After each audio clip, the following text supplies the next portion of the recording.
La época de la Ilustración comenzó en Europa a finales del siglo XVII. Una época que traería cambios fundamentales en la manera de comprender el mundo y de organizarse las sociedades. Hasta entonces, la Iglesia había dictado lo que había que pensar y cómo había que vivir. La disidencia se castigaba incluso con la muerte. Pero con la Ilustración se empezaron a adoptar nuevas ideas sobre la libertad de expresión y nuevos métodos racionales para investigar el mundo.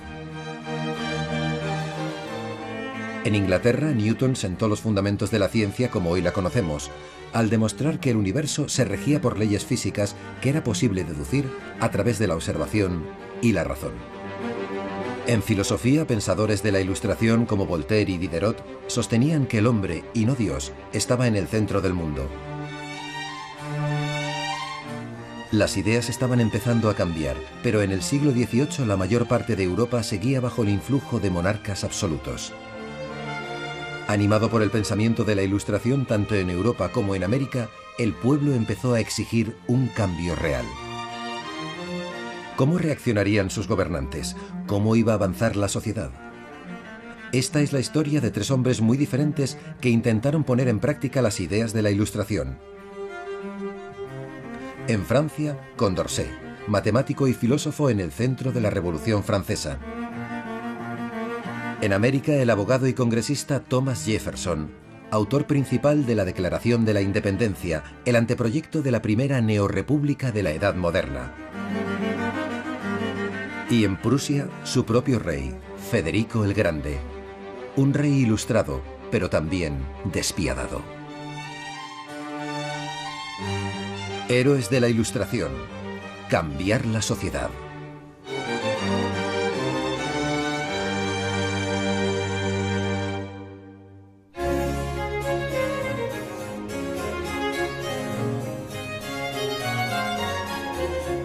Este es el palacio de Sanssouci, en Potsdam, Alemania, cerca de Berlín. Aquí fue donde Federico el Grande reunió su corte a lo largo de casi medio siglo. El suyo era un palacio fabuloso en el que la arquitectura, los símbolos del sol, el orden geométrico, todo había sido diseñado expresamente para representar las ideas de la Ilustración.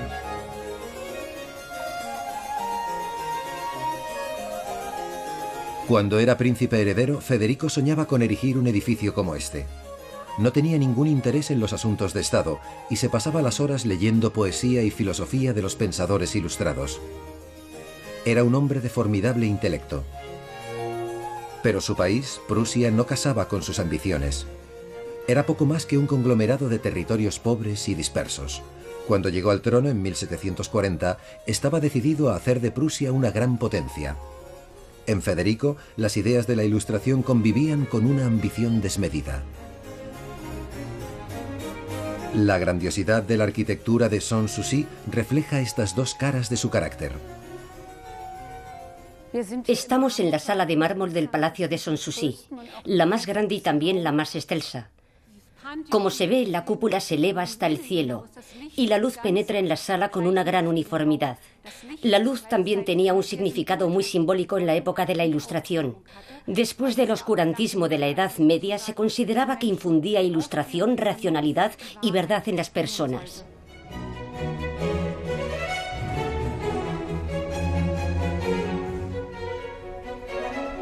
Al Palacio de Sanssouci, Federico invitó a algunos de los filósofos, matemáticos, pintores y músicos más brillantes de toda Europa. Aquí, en la sala de mármol, debatían las ideas más modernas y a menudo podía verse al propio Federico impresionando a sus invitados con sus obras musicales. Compuso más de un centenar de sonatas y 4 sinfonías.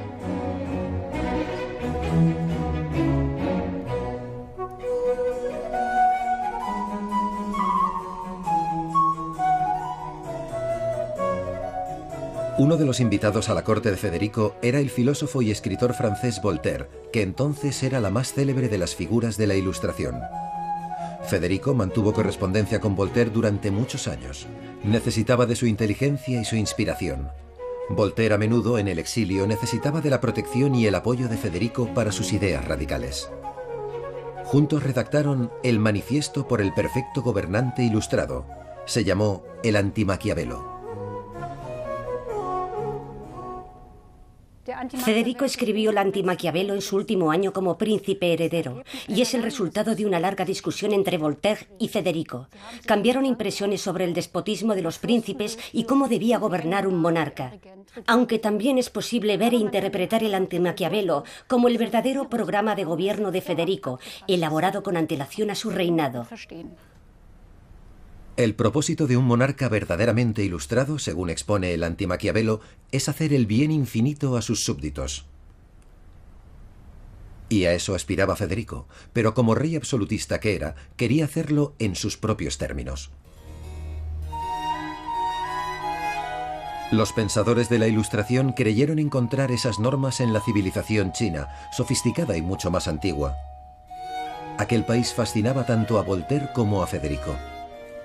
Lo conocían a través de los relatos de misioneros y comerciantes europeos y por los exóticos artefactos chinos que en aquella época inundaban Europa. Para demostrar su entusiasmo por China, Federico hizo construir este refinado pabellón en los terrenos del palacio de Sanssouci en 1750. Todos los elementos conceptuales que hacían de China el modelo ideal de sociedad en paz y armonía están representados en este edificio. La vida al aire libre, todos juntos bebiendo té y tocando música sin conflicto.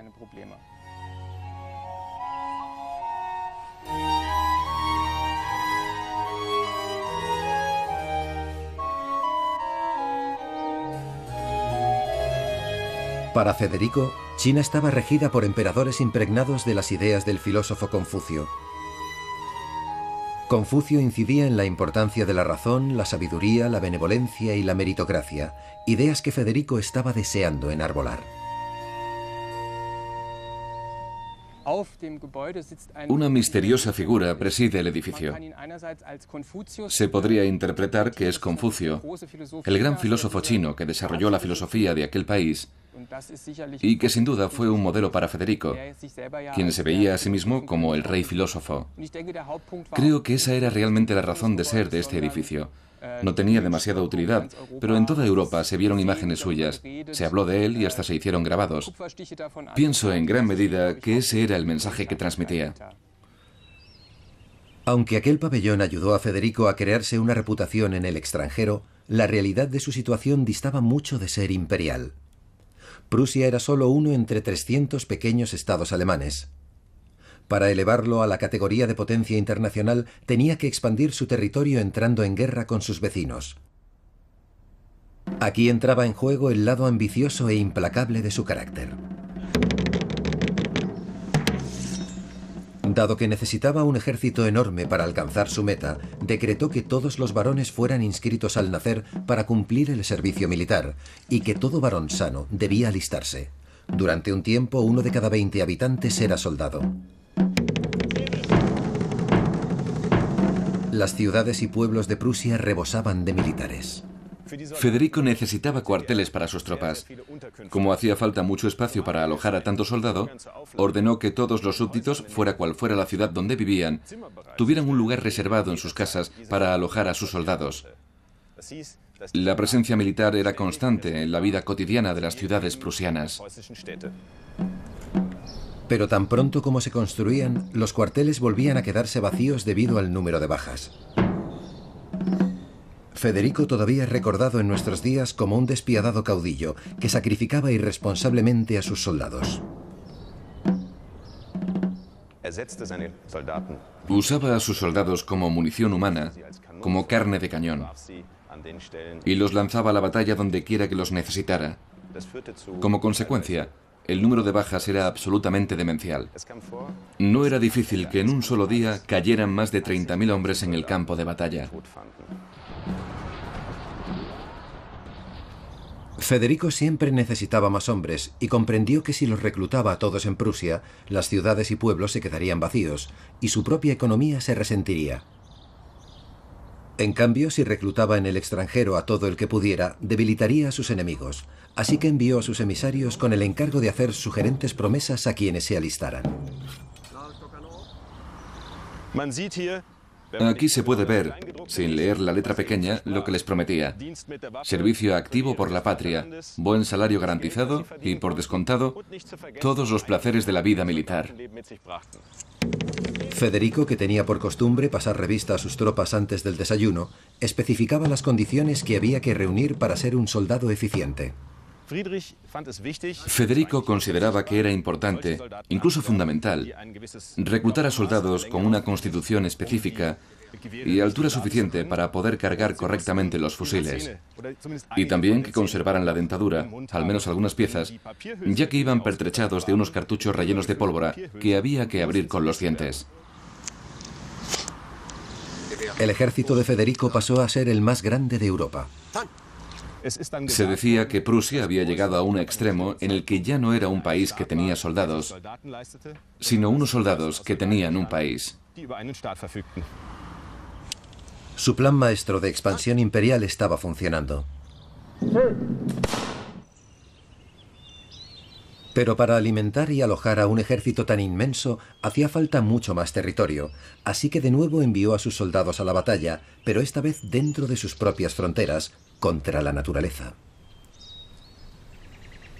Se propuso transformar las vastas marismas del río Oder, prácticamente deshabitadas, en tierras de cultivo.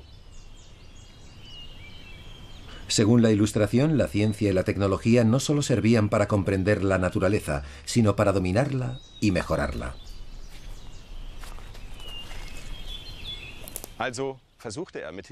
Sirviéndose de la ciencia ilustrada moderna y de expertos de la Academia de las Ciencias de Berlín, Federico estudió posibles métodos para drenar toda la zona. El plan era acortar un tramo del cauce del Oder, excavando un canal para salvar 25 kilómetros de río.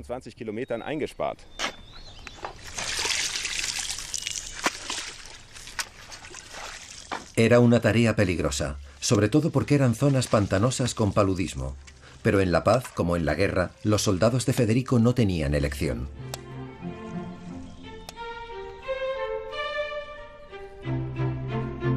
Costó 30 años, pero al final se logró. La razón de la Ilustración había prevalecido. Se construyeron nuevos pueblos junto a nuevas vías rápidas, y los tradicionales pueblos pesqueros fueron sustituidos por limpias hileras de casas, prósperos cultivos y ganado. La visión de la utopía de Federico. Donde antes proliferaban anguilas, cangrejos y peces en el fango, ahora los colonos podían sembrar verduras. Al final de su vida, Federico podía afirmar sin faltar a la verdad que había derrotado a su enemigo. La naturaleza había sido conquistada, dominada y cultivada. 1200 nuevos pueblos acogieron a 300.000 colonos, no solo de Prusia, sino también del extranjero.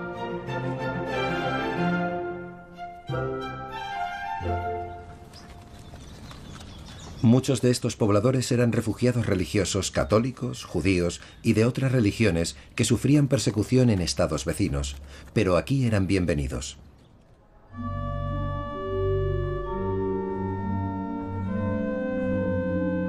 Federico tenía una cualidad de lo más extraordinaria para un monarca de la época, y era su tolerancia religiosa, un elemento importante de la filosofía ilustrada. Dijo: todo hombre debe aspirar a la salvación a su propio modo. Federico deseaba enriquecer incluso esa diversidad religiosa. En su primer año de reinado proclamó que todos los cultos religiosos eran bienvenidos en Prusia y que todo el mundo podía vivir conforme a su fe. Un gran gobernante debía demostrar esto con un gran gesto. Prusia era un estado protestante y, sin embargo, Federico hizo construir esta magnífica catedral católica en el centro de su capital. Prometió a los católicos prusianos que se les permitiría edificar una iglesia en el centro de Berlín, la capital de Prusia, tan grande y espléndida como quisieran, Esta catedral, por tanto, no solo demuestra que los católicos eran bien recibidos en Prusia, sino que transmitía el mensaje inequívoco de que aquí todas las religiones podían sentirse cómodas. Erigir esta catedral fue un gesto sin precedentes en la Europa de la época. A estas alturas, Federico ya había cumplido casi todas sus ambiciones, había duplicado el tamaño de Prusia y transformado un pequeño estado entre muchos en una gran potencia europea.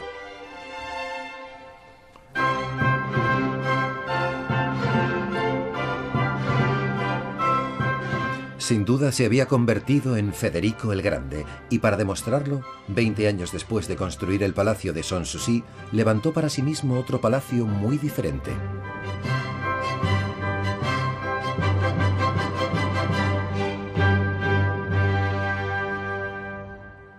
En el gran teatro privado del palacio, Federico y su corte disfrutaban de las obras teatrales del momento, incluidas las de su amigo y colaborador, Voltaire. Si uno examina el repertorio del teatro, puede comprobar que se representaron muchas obras de Voltaire, obras que hacían una crítica de la sociedad. Pero que los propios prusianos fueran el blanco de la pluma de Voltaire fue demasiado para Federico. La única libertad que no contemplaba era la libertad de expresión. Críticas a la Iglesia, sí. Cambios en la sociedad, sí. Un poco también. Pero no hasta el punto de amenazar al propio Federico. Porque entonces, todo lo que había hecho para alcanzar la grandeza habría sido en vano. Piensa lo que quieras, pero obedece. Era el mensaje de Federico a su pueblo. El continuo desafío de Voltaire finalmente obligó a este a huir del palacio de Sanssouci por su propio bien. Federico no estaba dispuesto a correr el riesgo de que su reputación sufriera ningún perjuicio más.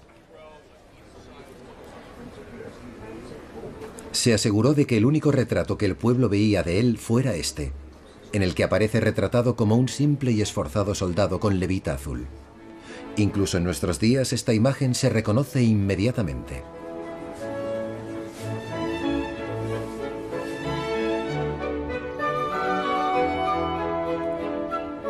Federico era un monarca de su tiempo y lugar. Admiraba las ideas de la Ilustración, pero no la libertad individual que implicaban. Permitió la libertad de culto, pero no la libertad de prensa.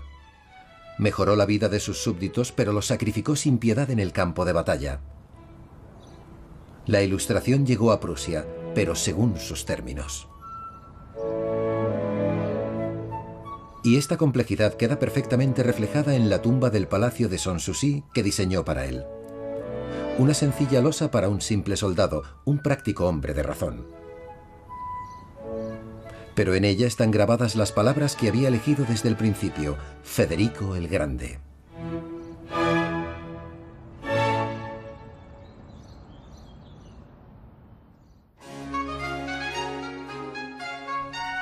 Al otro lado del Océano Atlántico, un país recién nacido estaba a punto de poner en práctica las ideas de la Ilustración, pero de un modo muy diferente.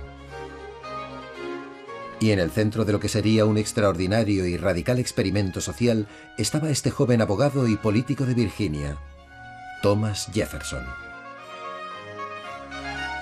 La América del siglo XVIII, en la que Jefferson creció y se educó, estaba formada por 13 colonias británicas.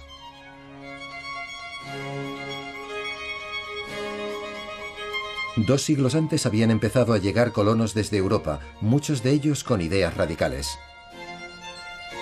Habían creado una próspera economía rural exportando cosechas de tabaco y trigo a Europa. Era una tierra de oportunidades. Aquí en Virginia estaba la plantación que Jefferson heredó de su padre. En el centro está Monticello, una bella mansión diseñada por el propio Jefferson. Basada en su estudio de la arquitectura neoclásica, para él simbolizaba la ilustración, la razón y la armonía.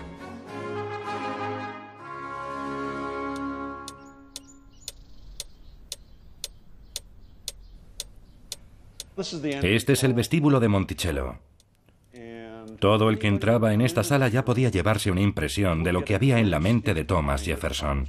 Y la suya era una mente ilustrada muy consciente de sí misma. Es una especie de vitrina de curiosidades.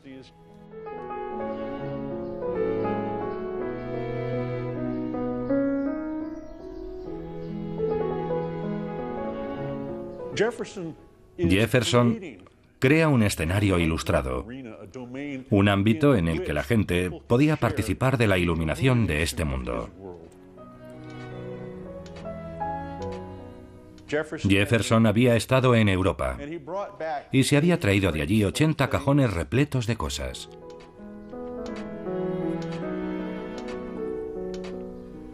Este es el famoso reloj, que era lo último en tecnología moderna. El reloj era el epítome de la mecánica ilustrada. Este ingenio, con esa precisión, era algo que emocionaba a Jefferson. Se parece mucho a su idea de cómo se mueve el mundo, con esa precisión marcada por el derecho natural. Poder aprehender y de algún modo imitar el mundo era el gran proyecto de la Ilustración. Una vez que entendías el mundo ya podías mejorarlo.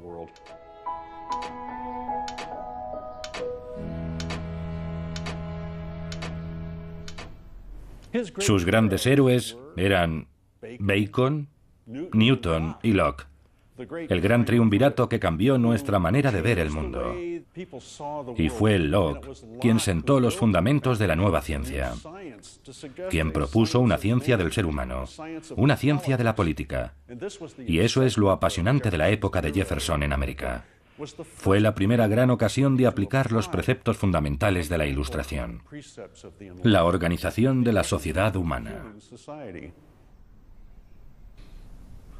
Las ideas del filósofo británico John Locke fueron decisivas en el pensamiento de Jefferson. Su idea central era que todo individuo tiene unos derechos básicos que no se le conceden, sino que son inherentes a él desde el nacimiento. Según Locke, todas las personas tienen derecho a la vida, a la libertad y a perseguir una propiedad. En 1776 a Jefferson se le presentó una ocasión excepcional para hacer realidad esos principios.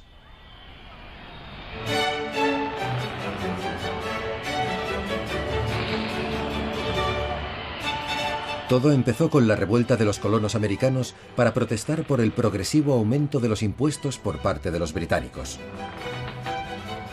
La revuelta por los impuestos no tardó en transformarse en una sublevación política. Influidos por la Ilustración europea, Jefferson y sus camaradas empezaron a abogar por la independencia. En julio de 1776 plantaron cara a Gran Bretaña, el adversario más poderoso del mundo en aquella época, constituyendo un parlamento rebelde. Jefferson, que solo tenía 33 años, fue el encargado de redactar la Declaración de Independencia.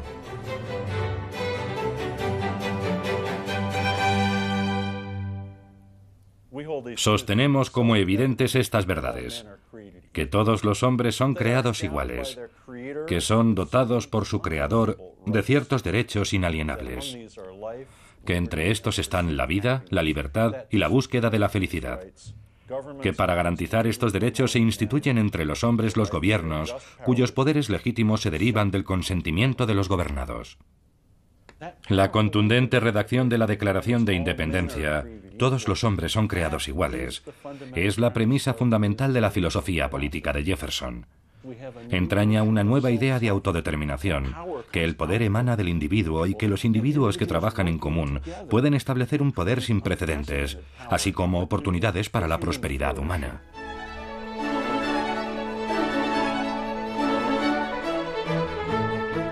Jefferson imaginó el nuevo país como una comunidad de ciudadanos libres a diferencia de cualquier otra nación de la época.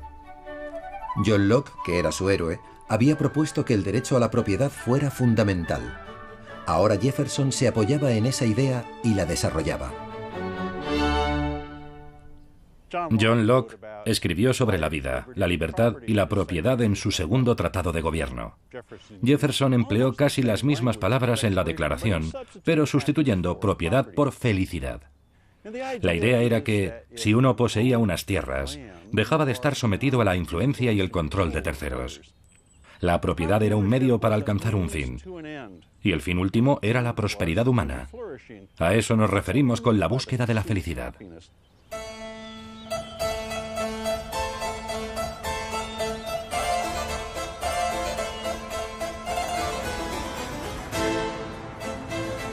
¿Cómo se iban a garantizar estos derechos a la vida, la libertad y la felicidad? ¿Qué forma de gobierno iban a elegir ahora los colonos para su nuevo país? Tras ganar finalmente su guerra por la independencia de Gran Bretaña en 1783, se les presentaba la tarea de elaborar una constitución.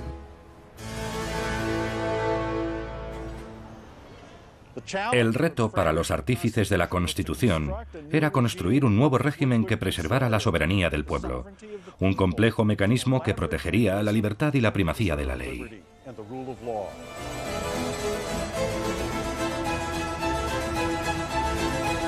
Su primera decisión fue que su país fuera una república, la primera neorrepública de la historia moderna. No habría rey ni emperador. América estaría dirigida por un presidente elegido cuya residencia sería la Casa Blanca. En el Congreso habría representantes elegidos por cada uno de los estados de la Unión. El Tribunal Supremo, tercera rama del gobierno, con sede aquí, estaría formado por los jueces más veteranos del país.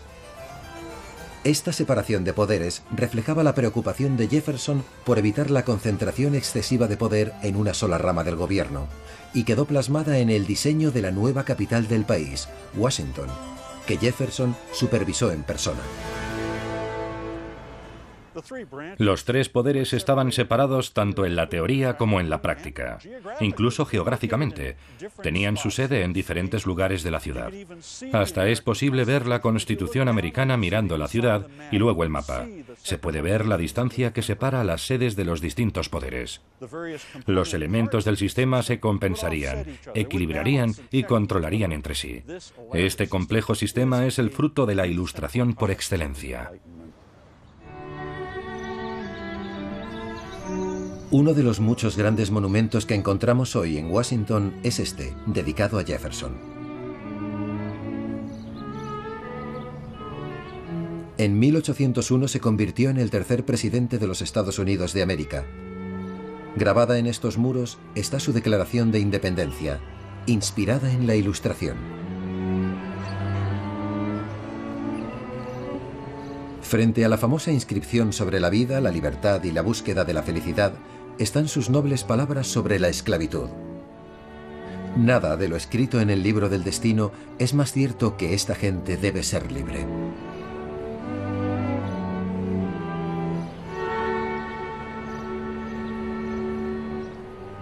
Pero en el pensamiento de Jefferson existe una grave limitación que lo marcaría como un hombre no de nuestro tiempo, sino del suyo.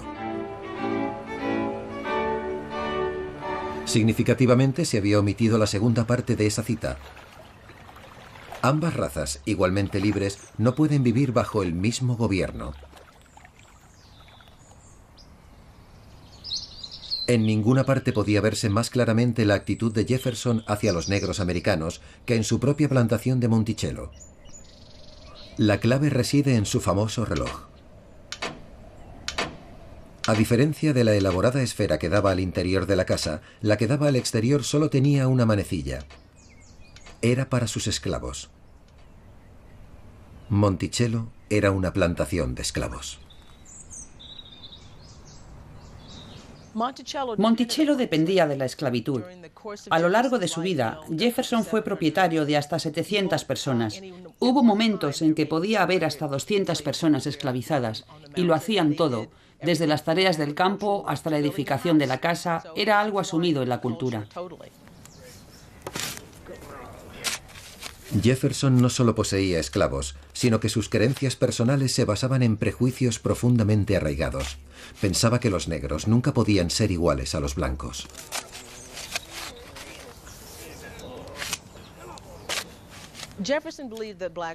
Jefferson pensaba que los negros eran inferiores porque observaba, en personas de su entorno inmediato, en negros que eran analfabetos, en los que trabajaban en sus granjas, que no tenían el menor atisbo de la curiosidad intelectual que, según él, los blancos sí poseían.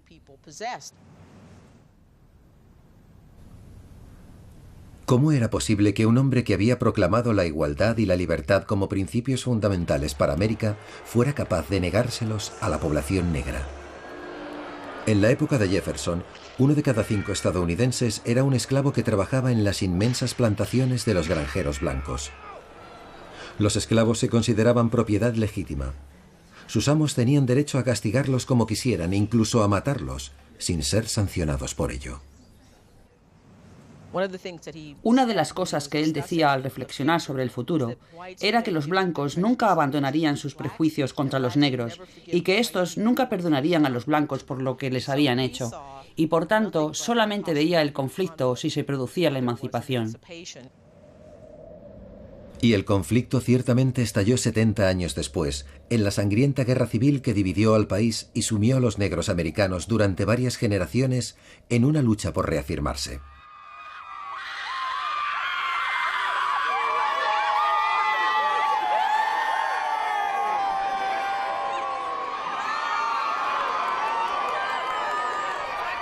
Hacia el final de su vida, Jefferson fundó esta famosa institución, la Universidad de Virginia, como representación duradera de sus ideales. Su finalidad era proveer a la República de dirigentes ilustrados. En su época, esta universidad solo era para una élite de varones blancos. Hoy, mujeres y hombres de toda clase y color estudian aquí.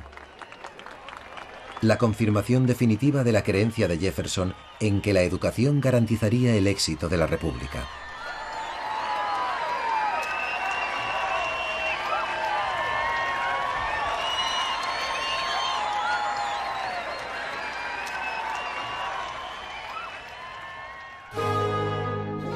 Tras el triunfo de Estados Unidos en su guerra de independencia, Jefferson viajó a Francia, el archienemigo de Gran Bretaña, para recaudar dinero y apoyo en favor de su joven república.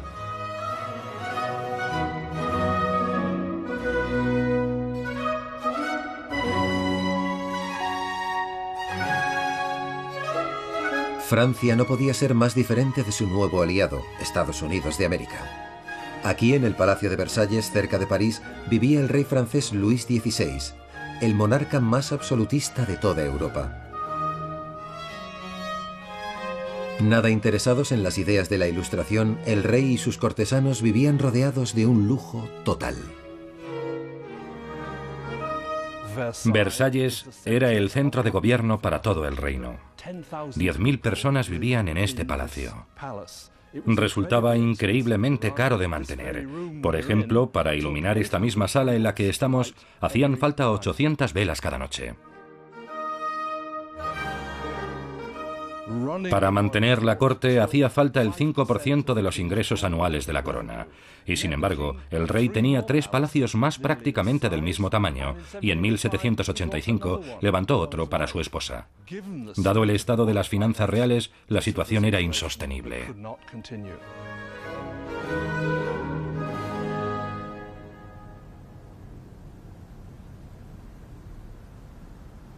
El apoyo de Luis XVI a los estadounidenses contra los británicos había supuesto una carga adicional para la economía del rey, pero era motivo de orgullo francés.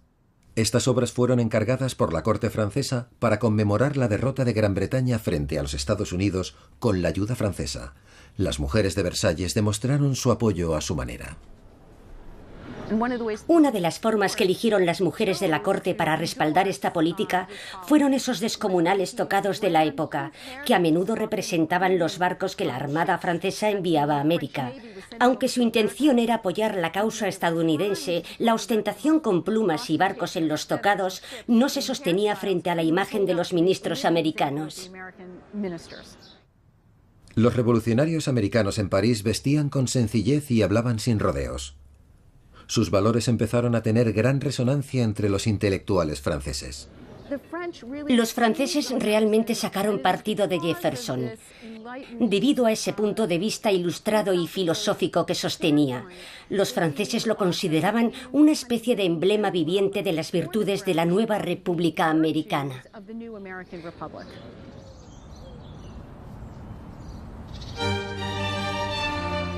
Aquí, en el Palacio Real, centro intelectual de París, Jefferson se reunía periódicamente con este noble, Condorcet, que era matemático además de un apasionado defensor de las ideas de la Ilustración. Este hombre iba a ejercer una gran influencia en los tumultuosos acontecimientos que estaban a punto de estallar en Francia.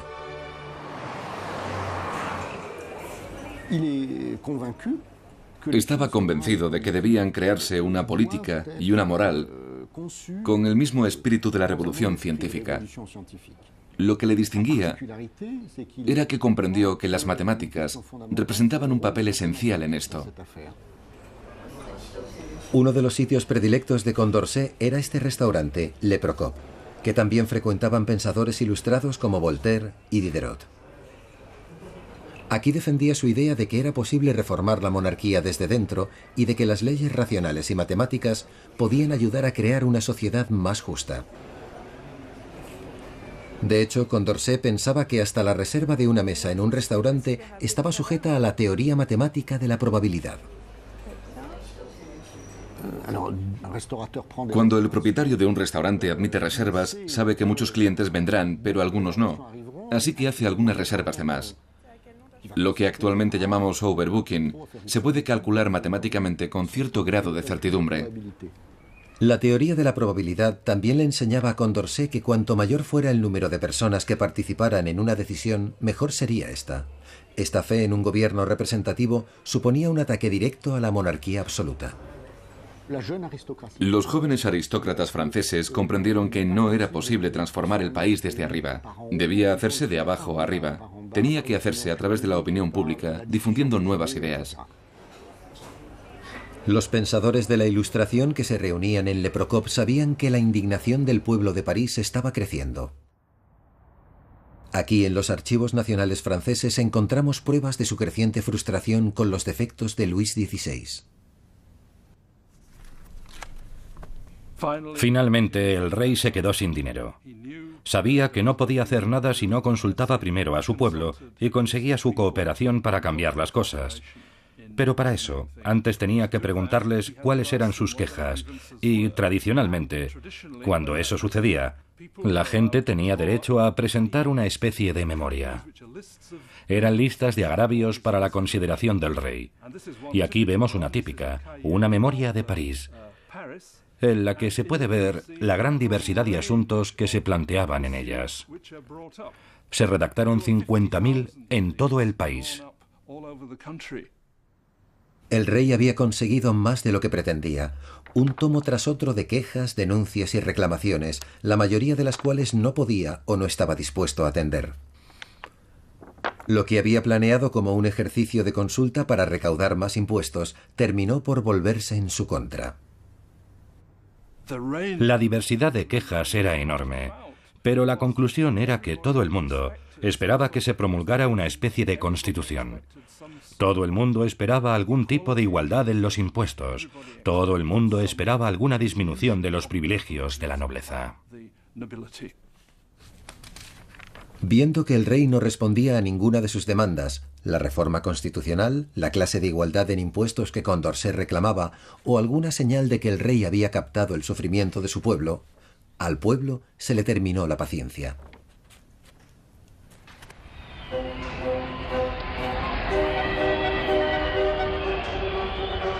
El 14 de julio de 1789, en París, la gente se echó a la calle, destruyó la Bastilla y la cárcel real y dejó libres a sus reclusos. La revolución había comenzado.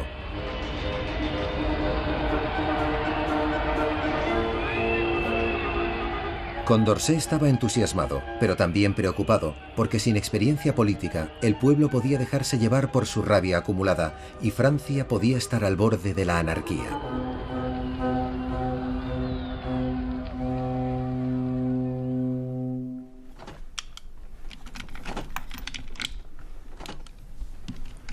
Por eso se puso a escribir artículos y a publicar boletines, y los hizo repartir por las calles. Creía que con la información y las ideas correctas era posible que prevaleciera la moderación.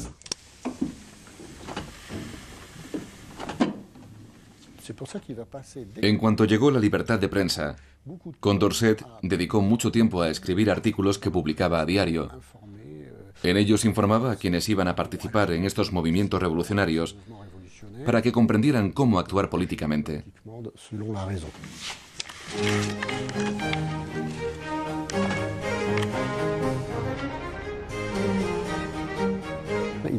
Fundó el Boletín de Instrucción Social, una revista sobre la sociedad de 1789 para formar a los ciudadanos en política durante el mismo proceso revolucionario.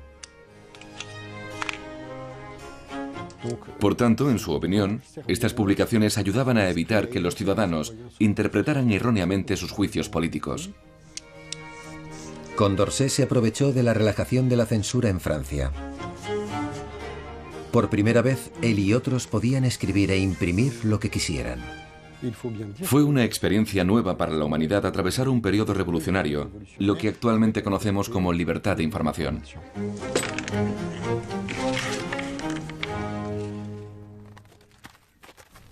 Pero Condorcet sabía que la información por sí sola no era suficiente. El pueblo necesitaba un programa que recogiera sus derechos fundamentales como el que tenía América. Una declaración de los derechos y las libertades de los ciudadanos en la que poder basar un nuevo sistema social. Así que se empleó a fondo en su redacción y posterior difusión.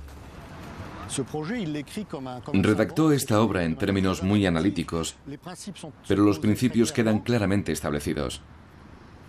Los derechos contenidos en esta declaración, cuyos principios se enumeran en estos 5 apartados: seguridad individual, libertad individual, seguridad de propiedad, libertad de propiedad e igualdad natural, eran los derechos naturales para Condorcet.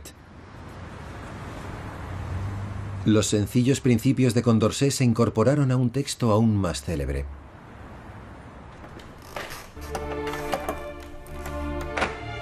Un texto tan valioso en la actualidad que se guarda bajo 6 llaves.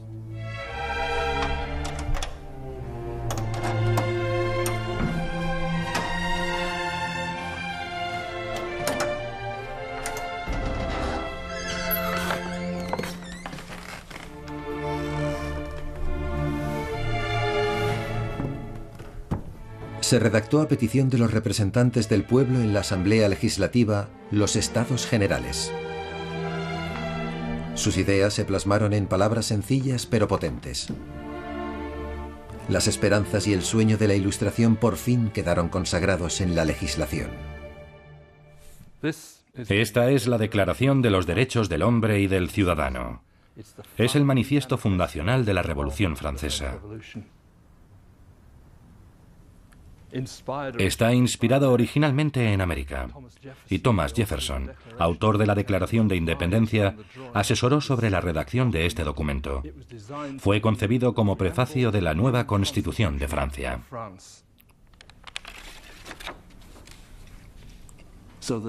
Así que las dos cosas que consagra son la libertad y la igualdad. Libertad, que significa no a los impuestos sin representación, que significa gobierno representativo, que significa libertad de pensamiento y de expresión. Igualdad, que significa igualdad de derechos, igualdad ante la ley, igualdad de oportunidades, igualdad en el pago de impuestos. Son elementos fundamentales heredados de la Ilustración y que se han convertido en los precursores de todas las declaraciones de derechos humanos posteriores.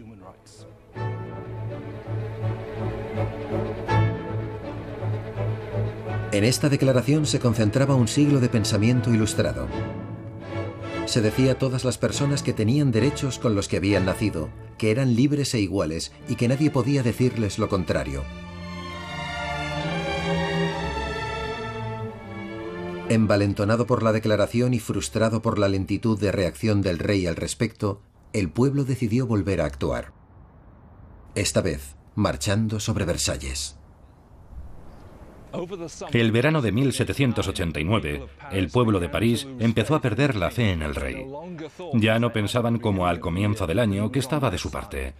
A principios de octubre, las mujeres de París marcharon sobre Versalles.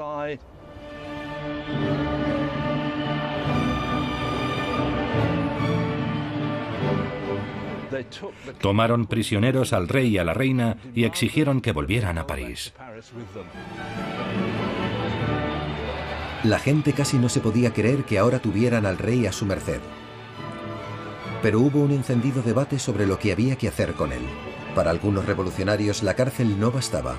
Reclamaban su cabeza. Condorcet acababa de ser elegido vicepresidente de la Asamblea Nacional, el Parlamento francés. Estuvo muy implicado en la decisión sobre la suerte del rey.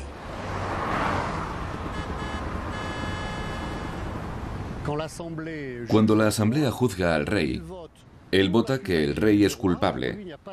Para él no cabe duda de que es culpable, de que el rey es un traidor. Pero vota en contra de imponerle la pena de muerte. Pensaba que debía aplicarse la pena más severa, pero no la muerte, porque estaba en contra por principio. Era una postura bastante fuera de lo común en aquella época. No se entendía mucho, ni del lado de los monárquicos ni del lado de los revolucionarios.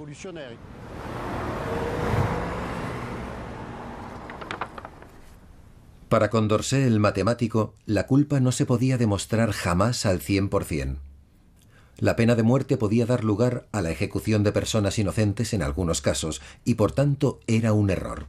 En este documento queda constancia de su voto en contra, una decisión basada en la lógica. Pero Condorcet perdió la votación y los diputados de la Asamblea Nacional decidieron ejecutar al rey. Debía estar entre los primeros en morir en la guillotina.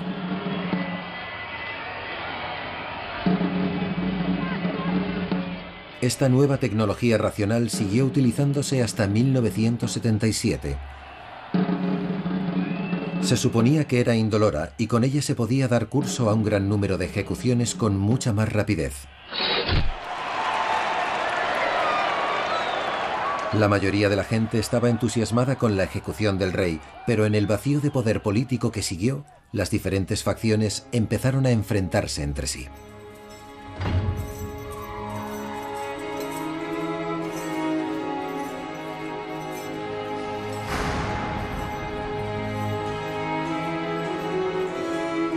Miles de personas fueron arrestadas y ejecutadas en un baño de sangre que se llamó el Terror. Los peores temores de Condorcet sobre el caos y la anarquía se habían confirmado. A lo largo de los 12 meses siguientes se dictaron unas 16.000 sentencias de muerte.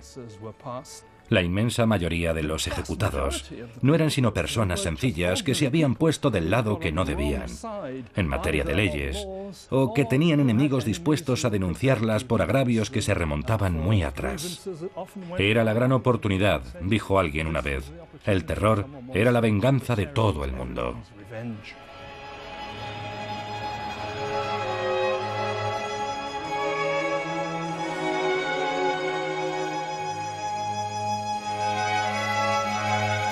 Pronto le llegó el turno a Condorcet de convertirse en víctima.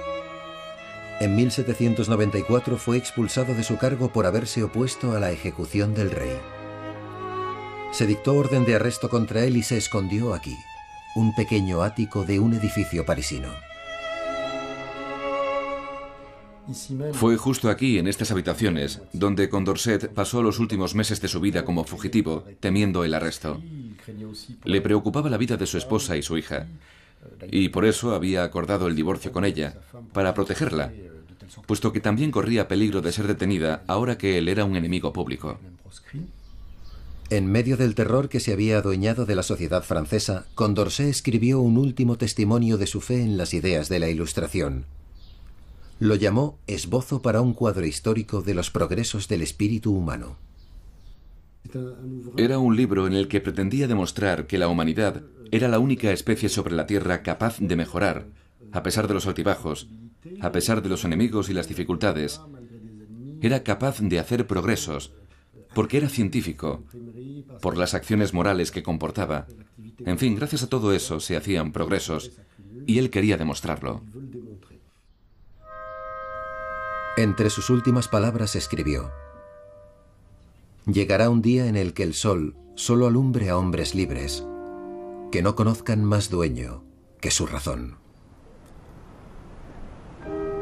Fue localizado y arrestado y murió en prisión. Su cuerpo nunca apareció.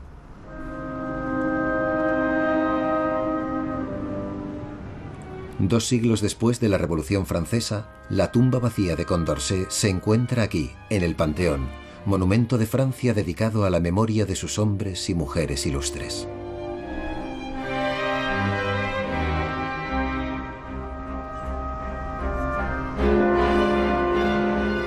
Condorcet pretendía que la Ilustración introdujera cambios profundos y beneficiosos en la sociedad. Estaba convencido de que era posible hacerlo racional y científicamente. Pero en el caos de la revolución, la razón y la lógica fueron barridos. Y él pagó con su vida.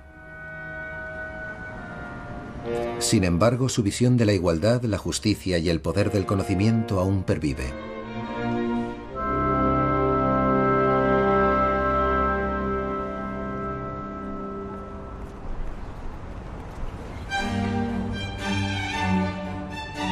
El mundo que nos rodea en la actualidad se lo debemos en gran medida a la Ilustración. Gobierno representativo, libertad, igualdad, derechos humanos. Todas son ideas de la Ilustración por las que el pueblo viene luchando desde el siglo XVII. La importancia de la educación ha llegado a tener una amplia aceptación, la idea de que todo niño tiene derecho a descubrir el mundo por sí mismo.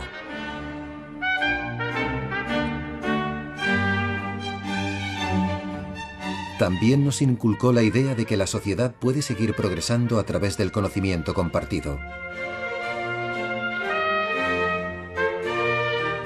Pero hoy esas ideas y los mismos descubrimientos de la ciencia están en peligro debido al auge de la superstición y el fundamentalismo religioso que amenazan con arrastrarnos de vuelta al pasado.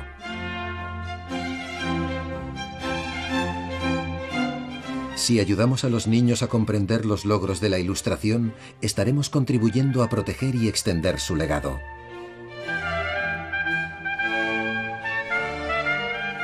Cada nueva generación es nuestra esperanza para el futuro.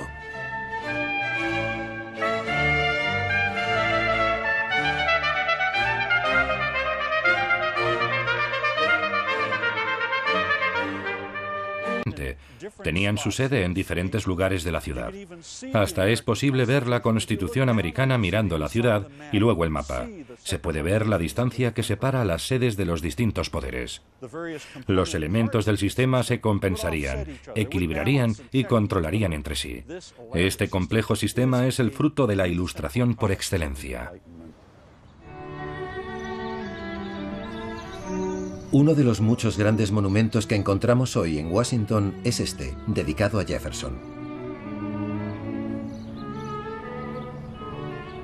En 1801 se convirtió en el tercer presidente de los Estados Unidos de América. Grabada en estos muros está su Declaración de Independencia, inspirada en la Ilustración. Frente a la famosa inscripción sobre la vida, la libertad y la búsqueda de la felicidad, están sus nobles palabras sobre la esclavitud. Nada de lo escrito en el libro del destino es más cierto que esta gente debe ser libre.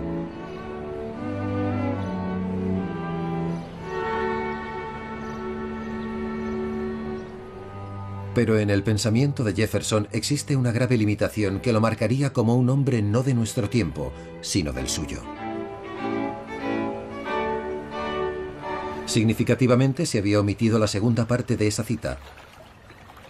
Ambas razas, igualmente libres, no pueden vivir bajo el mismo gobierno. En ninguna parte podía verse más claramente la actitud de Jefferson hacia los negros americanos que en su propia plantación de Monticello. La clave reside en su famoso reloj. A diferencia de la elaborada esfera que daba al interior de la casa, la que daba al exterior solo tenía una manecilla. Era para sus esclavos. Monticello era una plantación de esclavos. Monticello dependía de la esclavitud. A lo largo de su vida, Jefferson fue propietario de hasta 700 personas. Hubo momentos en que podía haber hasta 200 personas esclavizadas, y lo hacían todo. Desde las tareas del campo hasta la edificación de la casa, era algo asumido en la cultura. Jefferson no solo poseía esclavos, sino que sus creencias personales se basaban en prejuicios profundamente arraigados. Pensaba que los negros nunca podían ser iguales a los blancos.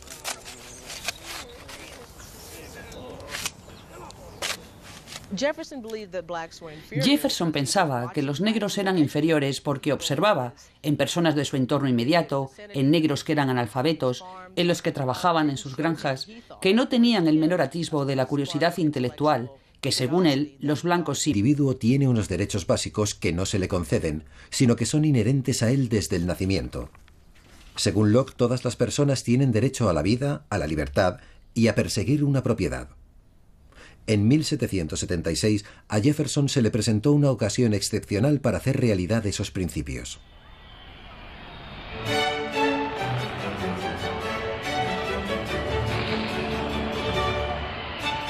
Todo empezó con la revuelta de los colonos americanos para protestar por el progresivo aumento de los impuestos por parte de los británicos. La revuelta por los impuestos no tardó en transformarse en una sublevación política. Influidos por la Ilustración europea, Jefferson y sus camaradas empezaron a abogar por la independencia.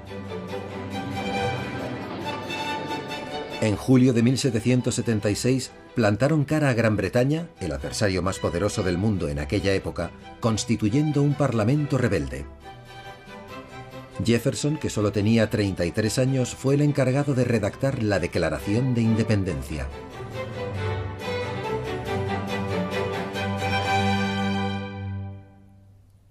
Sostenemos como evidentes estas verdades: que todos los hombres son creados iguales, que son dotados por su Creador de ciertos derechos inalienables, que entre estos están la vida, la libertad y la búsqueda de la felicidad, que para garantizar estos derechos se instituyen entre los hombres los gobiernos, cuyos poderes legítimos se derivan del consentimiento de los gobernados. La contundente redacción de la Declaración de Independencia, todos los hombres son creados iguales, es la premisa fundamental de la filosofía política de Jefferson. Entraña una nueva idea de autodeterminación, que el poder emana del individuo y que los individuos que trabajan en común pueden establecer un poder sin precedentes, así como oportunidades para la prosperidad humana.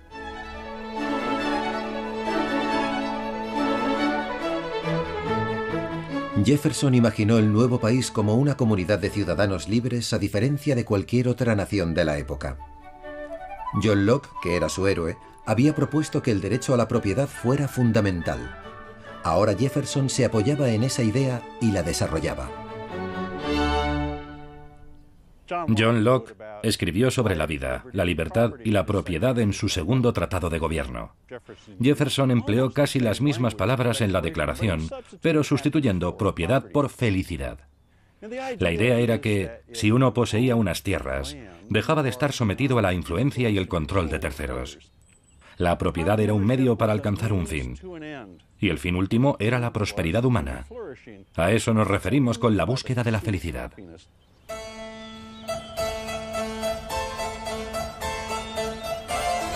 Que sacrificaba irresponsablemente a sus soldados. Usaba a sus soldados como munición humana, como carne de cañón, y los lanzaba a la batalla donde quiera que los necesitara. Como consecuencia, el número de bajas era absolutamente demencial. No era difícil que en un solo día cayeran más de 30.000 hombres en el campo de batalla. Federico siempre necesitaba más hombres y comprendió que si los reclutaba a todos en Prusia, las ciudades y pueblos se quedarían vacíos y su propia economía se resentiría. En cambio, si reclutaba en el extranjero a todo el que pudiera, debilitaría a sus enemigos, así que envió a sus emisarios con el encargo de hacer sugerentes promesas a quienes se alistaran. Aquí se puede ver, sin leer la letra pequeña, lo que les prometía: servicio activo por la patria, buen salario garantizado y, por descontado, todos los placeres de la vida militar. Federico, que tenía por costumbre pasar revista a sus tropas antes del desayuno, especificaba las condiciones que había que reunir para ser un soldado eficiente. Federico consideraba que era importante, incluso fundamental, reclutar a soldados con una constitución específica y altura suficiente para poder cargar correctamente los fusiles, y también que conservaran la dentadura, al menos algunas piezas, ya que iban pertrechados de unos cartuchos rellenos de pólvora que había que abrir con los dientes. El ejército de Federico pasó a ser el más grande de Europa. Se decía que Prusia había llegado a un extremo en el que ya no era un país que tenía soldados, sino unos soldados que tenían un país.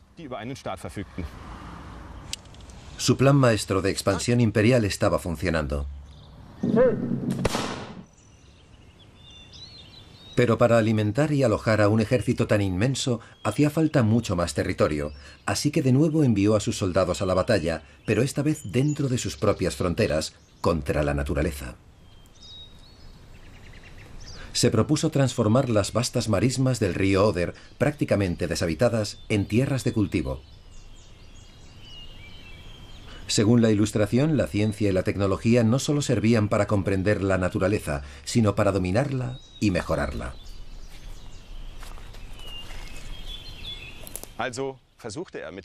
Sirviéndose de la ciencia ilustrada moderna y de expertos de la Academia de las Ciencias de Berlín, Federico estudió posibles métodos para drenar toda la zona.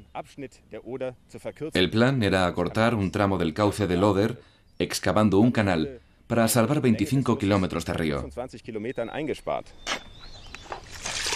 Para las sedes de los distintos poderes. Los elementos del sistema se compensarían, equilibrarían y controlarían entre sí. Este complejo sistema es el fruto de la Ilustración por excelencia.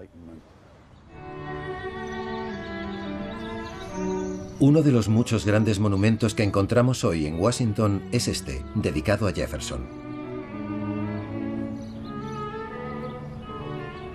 En 1801 se convirtió en el tercer presidente de los Estados Unidos de América.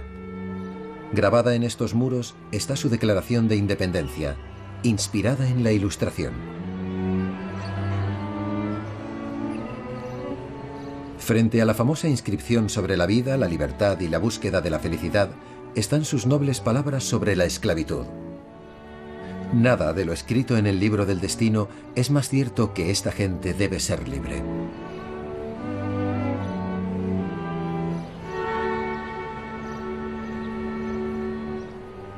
Pero en el pensamiento de Jefferson existe una grave limitación que lo marcaría como un hombre no de nuestro tiempo, sino del suyo. Significativamente se había omitido la segunda parte de esa cita. Ambas razas, igualmente libres, no pueden vivir bajo el mismo gobierno. En ninguna parte podía verse más claramente la actitud de Jefferson hacia los negros americanos que en su propia plantación de Monticello. La clave reside en su famoso reloj. A diferencia de la elaborada esfera que daba al interior de la casa, la que daba al exterior solo tenía una manecilla. Era para sus esclavos. Monticello era una plantación de esclavos. Monticello dependía de la esclavitud. A lo largo de su vida, Jefferson fue propietario de hasta 700 personas. Hubo momentos en que podía haber hasta 200 personas esclavizadas, y lo hacían todo, desde las tareas del campo hasta la edificación de la casa, era algo asumido en la cultura. Jefferson no solo poseía esclavos, sino que sus creencias personales se basaban en prejuicios profundamente arraigados. Pensaba que los negros nunca podían ser iguales a los blancos.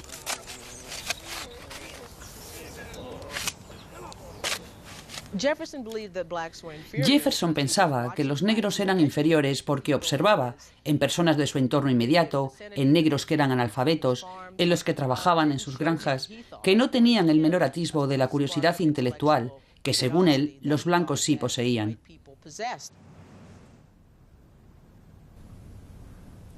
¿Cómo era posible que un hombre que había proclamado la igualdad y la libertad como principio para alcanzar su meta, decretó que todos los varones fueran inscritos al nacer para cumplir el servicio militar, y que todo varón sano debía alistarse? Durante un tiempo, 1 de cada 20 habitantes era soldado. Las ciudades y pueblos de Prusia rebosaban de militares. Federico necesitaba cuarteles para sus tropas. Como hacía falta mucho espacio para alojar a tanto soldado, ordenó que todos los súbditos, fuera cual fuera la ciudad donde vivían, tuvieran un lugar reservado en sus casas para alojar a sus soldados. La presencia militar era constante en la vida cotidiana de las ciudades prusianas. Pero tan pronto como se construían, los cuarteles volvían a quedarse vacíos debido al número de bajas.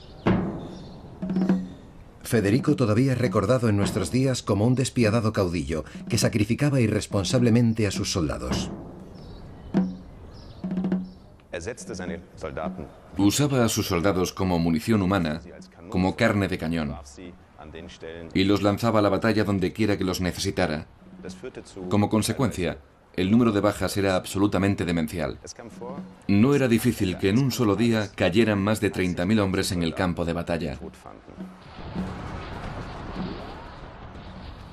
Federico siempre necesitaba más hombres y comprendió que si los reclutaba a todos en Prusia, las ciudades y pueblos se quedarían vacíos y su propia economía se resentiría. En cambio, si reclutaba en el extranjero a todo el que pudiera, debilitaría a sus enemigos, así que envió a sus emisarios con el encargo de hacer sugerentes promesas a quienes se alistaran. Aquí se puede ver, sin leer la letra pequeña, lo que les prometía. Servicio activo por la patria, buen salario garantizado y, por descontado, todos los placeres de la vida militar. Federico, que tenía por costumbre pasar revista a sus tropas antes del desayuno, especificaba las condiciones que había que reunir para ser un soldado eficiente.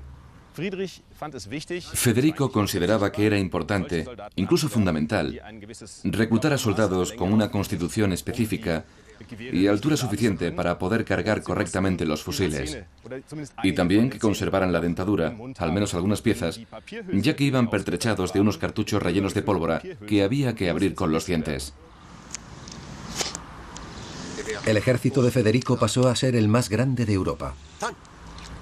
Se decía que Prusia había llegado a un extremo en el que ya no era un país que tenía soldados, sino unos soldados que tenían un país. Su plan maestro de expansión imperial estaba funcionando. Pero para alimentar y alojar a un ejército tan inmenso hacía falta mucho más territorio, así que de nuevo en su vida Jefferson fundó esta famosa institución, la Universidad de Virginia, como representación duradera de sus ideales. Su finalidad era proveer a la República de dirigentes ilustrados. En su época, esta universidad solo era para una élite de varones blancos. Hoy, mujeres y hombres de toda clase y color estudian aquí. La confirmación definitiva de la creencia de Jefferson en que la educación garantizaría el éxito de la República.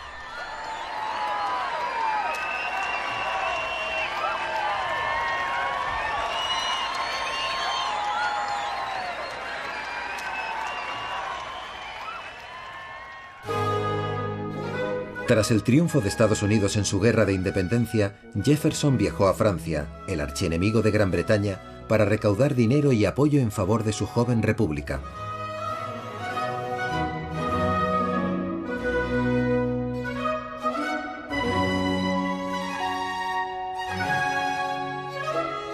Francia no podía ser más diferente de su nuevo aliado, Estados Unidos de América.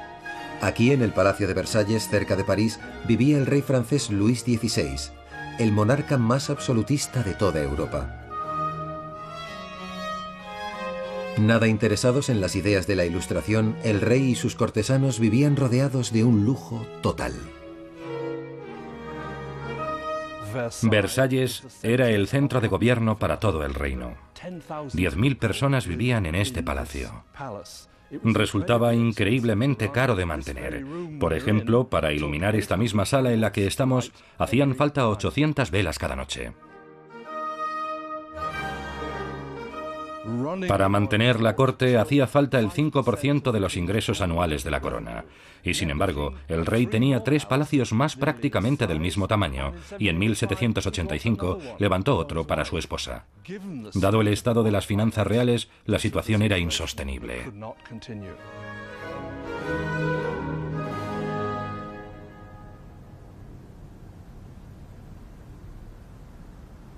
El apoyo de Luis XVI a los estadounidenses contra los británicos había supuesto una carga adicional para la economía del rey, pero era motivo de orgullo francés. Estas obras fueron encargadas por la corte francesa para conmemorar la derrota de Gran Bretaña frente a los Estados Unidos con la ayuda francesa. Las mujeres de Versalles demostraron su apoyo a su manera. Una de las formas que eligieron las mujeres de la corte para respaldar esta política fueron esos descomunales tocados de la época, que a menudo representaban los barcos que la Armada francesa enviaba a América. Aunque su intención era apoyar la causa estadounidense, la ostentación con plumas y barcos en los tocados no se sostenía. Y su propia economía se resentiría. En cambio, si reclutaba en el extranjero a todo el que pudiera, debilitaría a sus enemigos.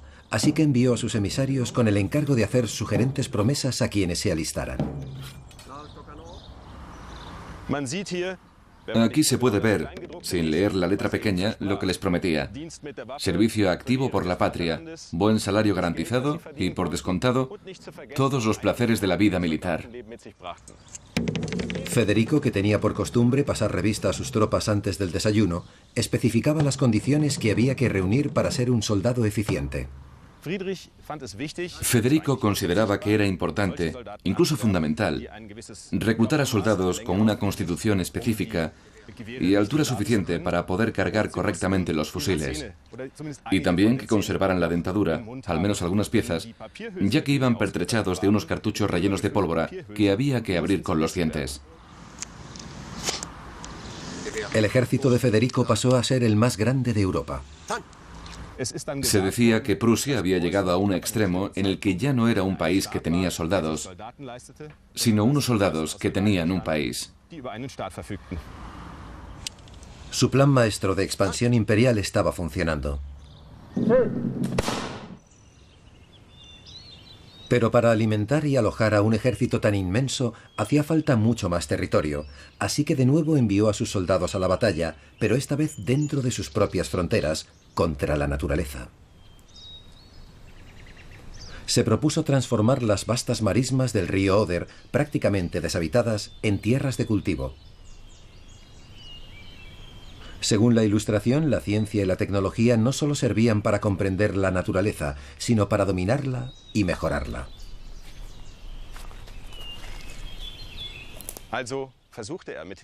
Sirviéndose de la ciencia ilustrada moderna y de expertos de la Academia de las Ciencias de Berlín, Federico estudió posibles métodos para drenar toda la zona. El plan era acortar un tramo del cauce del Oder, excavando un canal para salvar 25 kilómetros de río.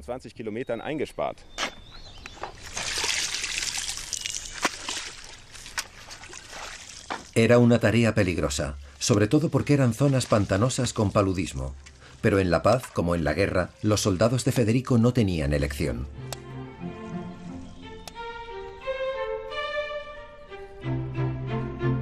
Costó 30 años, pero al final se logró. La razón de la Ilustración había prevalecido. Se construyeron nuevos pueblos junto a nuevas vías rápidas, y los tradicionales pueblos pesqueros fueron sustituidos por limpias y república de la Edad Moderna. Y en Prusia, su propio rey, Federico el Grande. Un rey ilustrado, pero también despiadado. Héroes de la Ilustración. Cambiar la sociedad.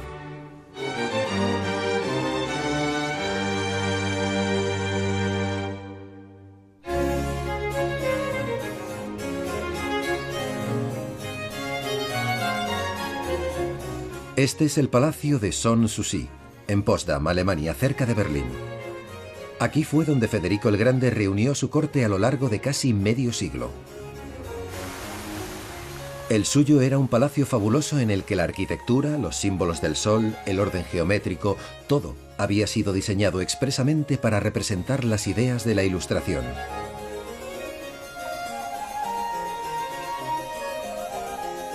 Cuando era príncipe heredero, Federico soñaba con erigir un edificio como este. No tenía ningún interés en los asuntos de Estado y se pasaba las horas leyendo poesía y filosofía de los pensadores ilustrados. Era un hombre de formidable intelecto. Pero su país, Prusia, no casaba con sus ambiciones. Era poco más que un conglomerado de territorios pobres y dispersos. Cuando llegó al trono en 1740, estaba decidido a hacer de Prusia una gran potencia. En Federico, las ideas de la Ilustración convivían con una ambición desmedida. La grandiosidad de la arquitectura de Sanssouci refleja estas dos caras de su carácter. Estamos en la sala de mármol del Palacio de Sanssouci, la más grande y también la más excelsa. Como se ve, la cúpula se eleva hasta el cielo y la luz penetra en la sala con una gran uniformidad. La luz también tenía un significado muy simbólico en la época de la Ilustración. Después del oscurantismo de la Edad Media, se consideraba que infundía ilustración, racionalidad y verdad en las personas.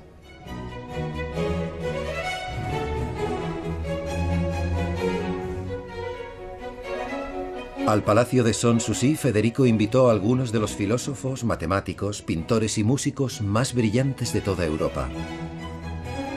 Aquí, en la sala de mármol, debatían las ideas más modernas y a menudo podía verse al propio Federico impresionando a sus invitados con sus obras musicales. Compuso más de un centenar de sonatas y 4 sinfonías.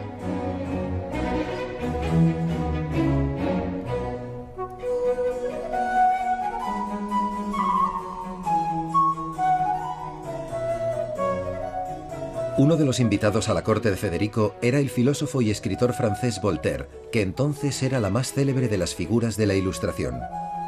Federico y filosofía de los pensadores ilustrados.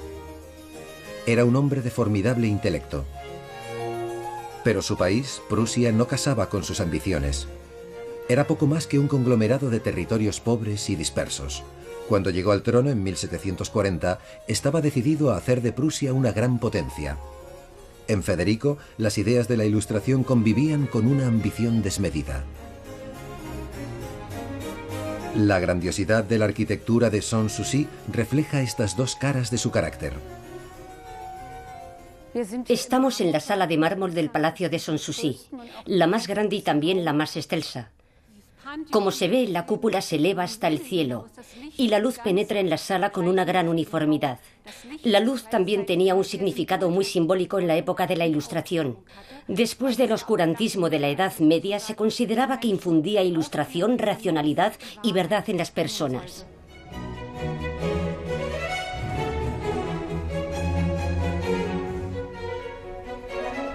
Al Palacio de Sanssouci, Federico invitó a algunos de los filósofos, matemáticos, pintores y músicos más brillantes de toda Europa. Aquí, en la sala de mármol, debatían las ideas más modernas y a menudo podía verse al propio Federico impresionando a sus invitados con sus obras musicales. Compuso más de un centenar de sonatas y 4 sinfonías.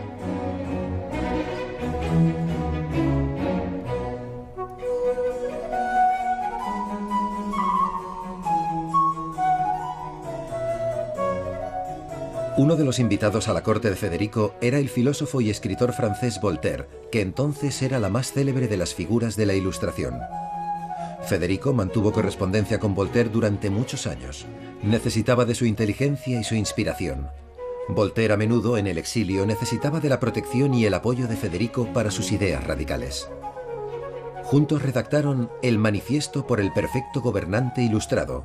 Se llamó el Antimaquiavelo. Federico escribió el Antimaquiavelo en su último año como príncipe heredero y es el resultado de una larga discusión entre Voltaire y Federico. Cambiaron impresiones sobre el despotismo de los príncipes y cómo debía gobernar un monarca. Aunque también es posible ver e interpretar el Antimaquiavelo como el verdadero programa de gobierno de Federico, elaborado con antelación a su reinado. El propósito de un monarca verdaderamente ilustrado, según expone el Antimaquiavelo, es hacer el bien infinito a sus súbditos. Y a eso aspiraba Federico, pero como rey absolutista que era, quería hacerlo en sus propios términos. Los pensadores de la Ilustración creyeron encontrar esas normas en la civilización. Los jóvenes aristócratas franceses comprendieron que no era posible transformar el país desde arriba. Debía hacerse de abajo a arriba. Tenía que hacerse a través de la opinión pública, difundiendo nuevas ideas. Los pensadores de la Ilustración que se reunían en Le Procop sabían que la indignación del pueblo de París estaba creciendo. Aquí, en los archivos nacionales franceses, encontramos pruebas de su creciente frustración con los defectos de Luis XVI. Finalmente, el rey se quedó sin dinero. Sabía que no podía hacer nada si no consultaba primero a su pueblo y conseguía su cooperación para cambiar las cosas. Pero para eso, antes tenía que preguntarles cuáles eran sus quejas y, tradicionalmente, cuando eso sucedía, la gente tenía derecho a presentar una especie de memoria. Eran listas de agravios para la consideración del rey. Y aquí vemos una típica, una memoria de París, en la que se puede ver la gran diversidad de asuntos que se planteaban en ellas. Se redactaron 50.000 en todo el país. El rey había conseguido más de lo que pretendía. Un tomo tras otro de quejas, denuncias y reclamaciones, la mayoría de las cuales no podía o no estaba dispuesto a atender. Lo que había planeado como un ejercicio de consulta para recaudar más impuestos terminó por volverse en su contra.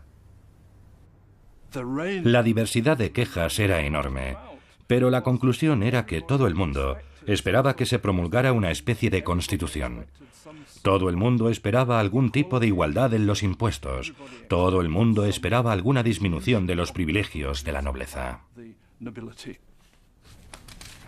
Viendo que el rey no respondía a ninguna de sus demandas, la reforma constitucional, la clase de igualdad en impuestos que Condorcet reclamaba, o alguna señal de que el rey había captado el sufrimiento de su pueblo, al pueblo se le terminó la paciencia.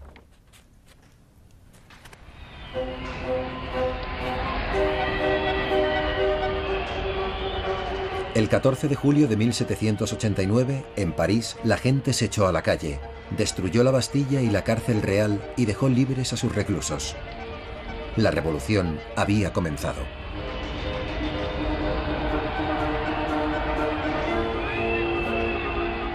Condorcet estaba entusiasmado, pero también preocupado, porque sin experiencia política, el pueblo podía dejarse llevar por su rabia acumulada y Francia podía estar al borde de la anarquía.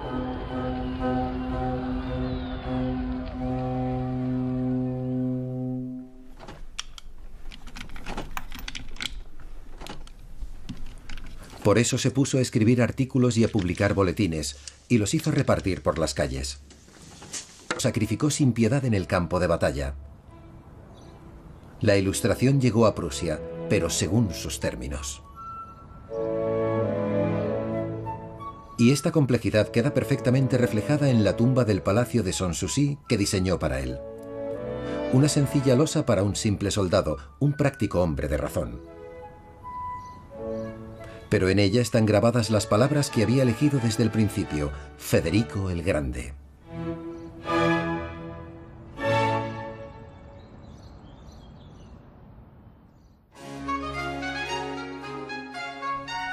Al otro lado del Océano Atlántico, un país recién nacido estaba a punto de poner en práctica las ideas de la Ilustración, pero de un modo muy diferente. Y en el centro de lo que sería un extraordinario y radical experimento social estaba este joven abogado y político de Virginia, Thomas Jefferson. La América del siglo XVIII, en la que Jefferson creció y se educó, estaba formada por 13 colonias británicas.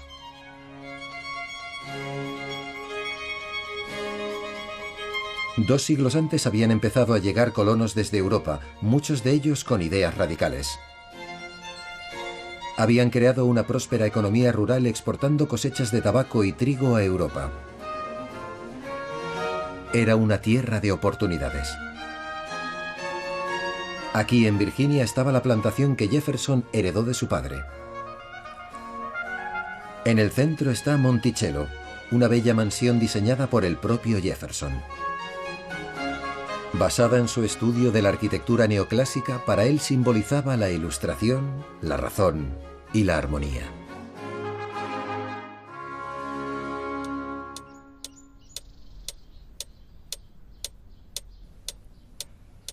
Este es el vestíbulo de Monticello. Todo el que entraba en esta sala ya podía llevarse una impresión de lo que había en la mente de Thomas Jefferson. Y la suya era una mente ilustrada. Una mente ilustrada muy consciente de sí misma. Es una especie de vitrina de curiosidades.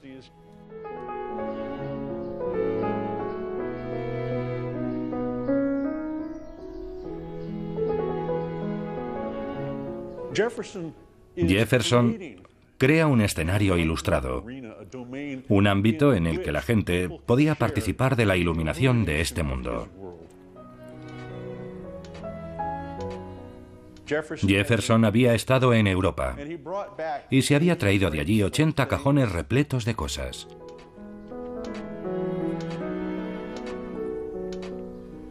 Este es el famoso reloj, que era lo último en tecnología moderna.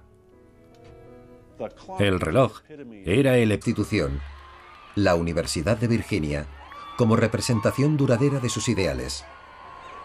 Su finalidad era proveer a la República de dirigentes ilustrados.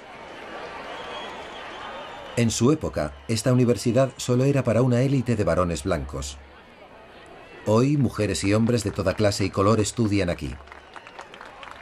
La confirmación definitiva de la creencia de Jefferson en que la educación garantizaría el éxito de la República.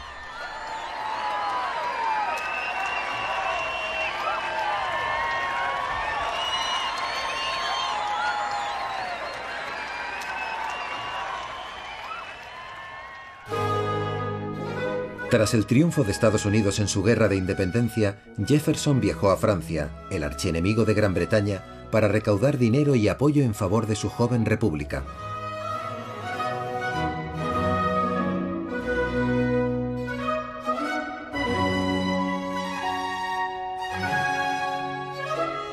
Francia no podía ser más diferente de su nuevo aliado, Estados Unidos de América. Aquí, en el Palacio de Versalles, cerca de París, vivía el rey francés Luis XVI, el monarca más absolutista de toda Europa. Nada interesados en las ideas de la Ilustración, el rey y sus cortesanos vivían rodeados de un lujo total. Versalles era el centro de gobierno para todo el reino. 10.000 personas vivían en este palacio. Resultaba increíblemente caro de mantener. Por ejemplo, para iluminar esta misma sala en la que estamos, hacían falta 800 velas cada noche. Para mantener la corte hacía falta el 5% de los ingresos anuales de la corona. Y sin embargo, el rey tenía 3 palacios más prácticamente del mismo tamaño, y en 1785 levantó otro para su esposa. Dado el estado de las finanzas reales, la situación era insostenible.